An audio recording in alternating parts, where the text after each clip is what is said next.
मेरे प्रिय बहनों और भाइयों, भांजे और भांजियों, एक बार फिर कोरोना मध्य प्रदेश में पैर पसार रहा है। लगातार एक्टिव केस बढ़ते जा रहे हैं।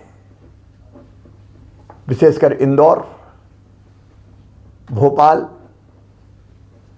महाराष्ट्र की सीमा से लगे हमारे जिले बैतूल, छिंदवाड़ा, डिंडोरी में भी पॉजिटिव केसेस की संख्या बढ़ी है। पिछले सप्ताह तक पॉजिटिव केस की संख्या घट के काफी कम हो गई थी। अब लगातार इसमें वृद्धि हो रही है। आज जब मैं आपसे बात कर रहा हूं 378 पॉजिटिव केस कल की तारीख में आए हैं। मेरी आपसे प्रार्थना है, कोरोना संक्रमण बढ़कर विकराल रूप धारण करे, इसके पहले ही उसको फैलने से रोकना होगा। हम असावधान रहे तो एक बड़े संकट को निमंत्रण देंगे। आप जानते हैं मेरे बहनों और भाइयों, अगर परिस्थितियां बिगड़ती है तो लॉकडाउन जैसे सख्त कदम उठाने पड़ते हैं और लॉकडाउन से हमारी अर्थव्यवस्था चौपट हो जाती है। गरीब की रोजी रोटी चलना मुश्किल हो जाती है। हम नहीं चाहते कि लॉकडाउन की नौबत आए और इसलिए आपसे विनम्र प्रार्थना कर रहा हूं, सावधानी में ही सुरक्षा है। कृपया करके मास्क का उपयोग कीजिए। मास्क बचाव का सबसे प्रभावी हथियार है हमारे पास। भीड़ भाड़ से बचिए। अलग अलग क्राइसिस मैनेजमेंट ग्रुप ने जिलों के अपने यहां कुछ गाइडलाइन तय की है, विधि निषेध बनाए।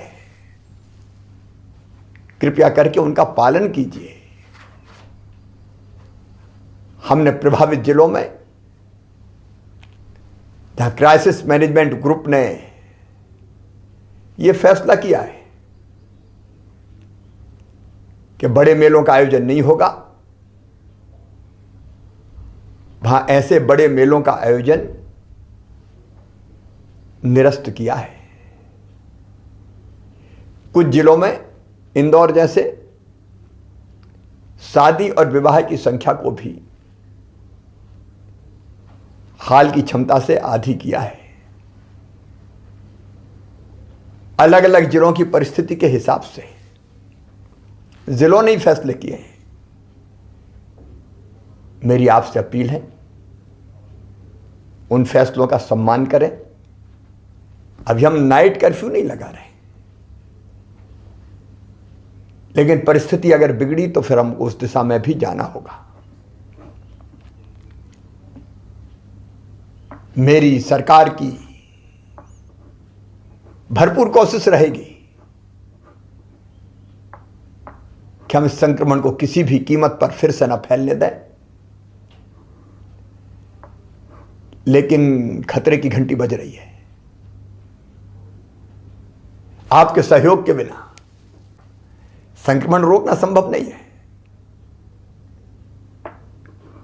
महाराष्ट्र में जिस ढंग से फैला हुआ है,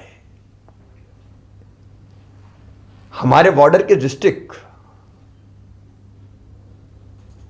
चाहे वो बुरहानपुर हो, खरगोन खंडवा का भी थोड़ा थोड़ा हिस्सा लगा हुआ है, बैतूल, छिंदवाड़ा, सिवनी, बालाघाट, सबको सावधान रहने की जरूरत है। वहां से आने वाले भाई और बहनों की पूरी चेकिंग की जाएगी। मेरी अपील है कि आप यथासंभव महाराष्ट्र की यात्रा से बचें। और मेरे मजदूर भाई जो पड़ोस के जिलों में सवेरे जाते हैं, रात को वापस आते हैं, उनसे भी मेरा निवेदन है, मनरेगा के अंतर्गत आपके जिले में ही आपको काम की व्यवस्था की जाएगी। कृपया इस समय महाराष्ट्र जाने से बचें।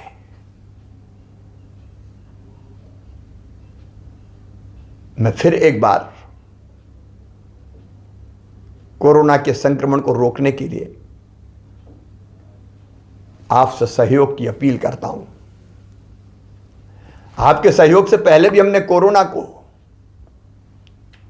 विकराल रूप धरने से रोका है, घनघोर संकट में नियंत्रित किया है, और आपके सहयोग से ही अब फिर हम कोरोना को यहीं रोक देंगे। फिर एक बार कह रहा हूं, खतरा टाला नहीं। अमेरिका में 5 लाख से ज्यादा लोगों की मौत हो गई है। ये तो भारत के यशस्वी प्रधानमंत्री नरेंद्र मोदी जी के नेतृत्व का चमत्कार है कि हम काफी हद तक रोक पाए। और अब तो 60 साल से ऊपर की उम्र के वरिष्ठ नागरिक बहनों और भाइयों को टीका लगने वाला है। 45 साल से ज्यादा उम्र के गंभीर बीमारियों से पीड़ित भाइयों और बहनों को भी टीका लगेगा। इसलिए थोड़ा धैर्य रखिए, सावधानी रखिए, और आपके जिले में कोरोना की बनाई गई हर गाइडलाइन का पालन कीजिए। आइए हम मिलकर संकल्प करें, फिर कोरोना को मारेंगे। कोरोना हारेगा, मध्य प्रदेश जीतेगा। जय हिंद, जय मध्य प्रदेश।